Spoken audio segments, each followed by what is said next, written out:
नमस्कार दोस्तों, आप सभी को अहोई अष्टमी व्रत की हार्दिक शुभकामनाएं।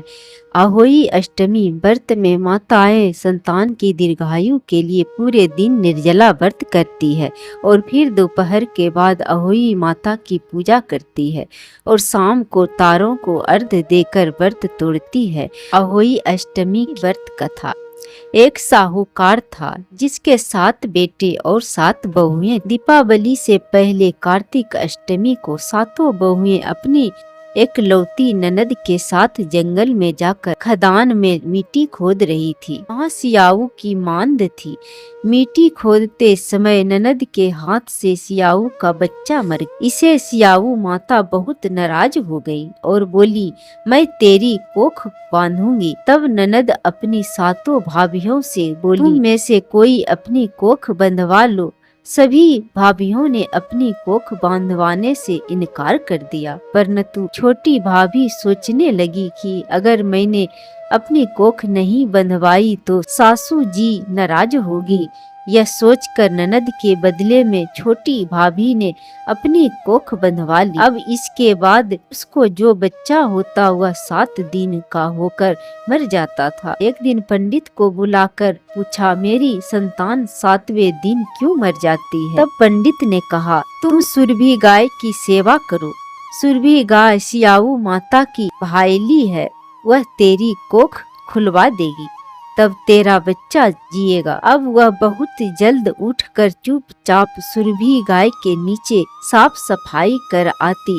सुरभि गाय ने सोचा, रोज उठकर कौन मेरी सेवा कर रहा है, सो आज देखूं। गौ माता खूब सवेरे उठी, देखती है कि साहूकार के बेटे की बहू उसके नीचे साफ सफाई कर रही है। गौ माता उसे बोली, क्या मांगती है? साहूकार की बहू बोली, सियाऊ माता तुम्हारी भाईली है और उसने मेरी कोख बंद रखी है, सो मेरी कोख खुलवा दो। गौ माता ने कहा, अच्छा ठीक है। अब तो गौ माता समुद्र पार साहूकार की बहू को अपनी भाईली के पास लेकर चल पड़ी। रास्ते में कड़ी धूप थी, सो वह दोनों एक पेड़ के नीचे बैठ गई। थोड़ी देर में एक सांप आया। उसी पेड़ पर गरुड़ पंखिनी का एक बच्चा था। सांप उसको डसने लगा। तब साहूकार की बहू ने सांप मारकर ढाल के नीचे दबा दिया और बच्चे को बचा लिया। थोड़ी देर में गरुड़ पंखिनी आई तो यह खून देखकर साहूकार की बहू को चोंच मारने लगी। तब साहूकार की बहू बोली, मैंने तेरे बच्चे को नहीं मारा, बल्कि सांप तेरे बच्चे के करीब आया था, मैंने तो उसे तेरे बच्चे की रक्षा की है। यह सुनकर गरुड़ पंखिनी बोली, मांग तू क्या मांगती है?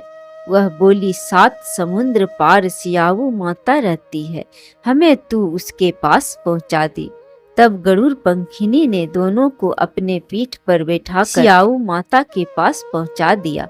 सियाऊ माता उनको देखकर बोली, आ बहन, बहुत दिनों में आई है। फिर कहने लगी, बहन मेरे सिर में जुएं बढ़ गई है। सुरभि के कहने पर साहूकार की बहू ने उसकी सारी जुएं निकाल दी।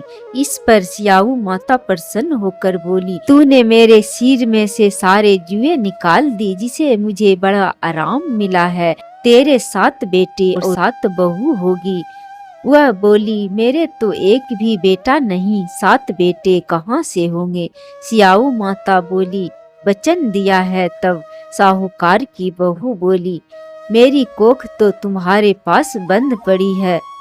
यह सुनकर सियाऊ माता बोली, तूने मुझे ठग लिया, जा तेरे घर पर तुझे 7 बहुएं मिलेगी। तू जा उजमन करियो, 7 अहोई बनाकर 7 कढ़ाई करियो।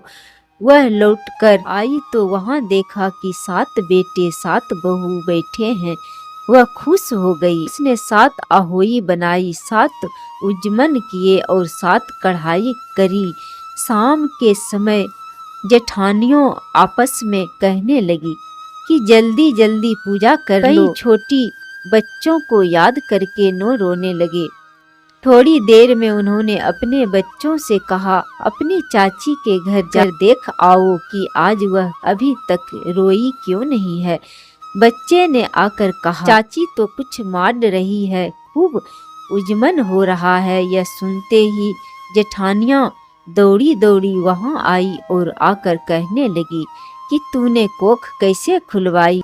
वह बोली, तुमने तो कोख बंधवाई नहीं थी, सो मैंने कोख बंधवा ली थी। अब सियाऊ माता ने कृपा करके मेरी कोख खोल दी है। एक कटोरी में गेहूं के दाने या फिर हल्दी चावल लेकर कहानी सुने। अहोई माता की कथा के साथ गणेश जी की यह कथा जरूर सुनना चाहिए और पढ़ना चाहिए। अहोई अष्टमी के दिन पूजा करने के बाद अहोई माता की कथा सुनना या पढ़ना चाहिए। अहोई माता की कृपा से संतान दीर्घायु होते हैं, सभी संकट दूर हो जाते हैं। जय अहोई माता।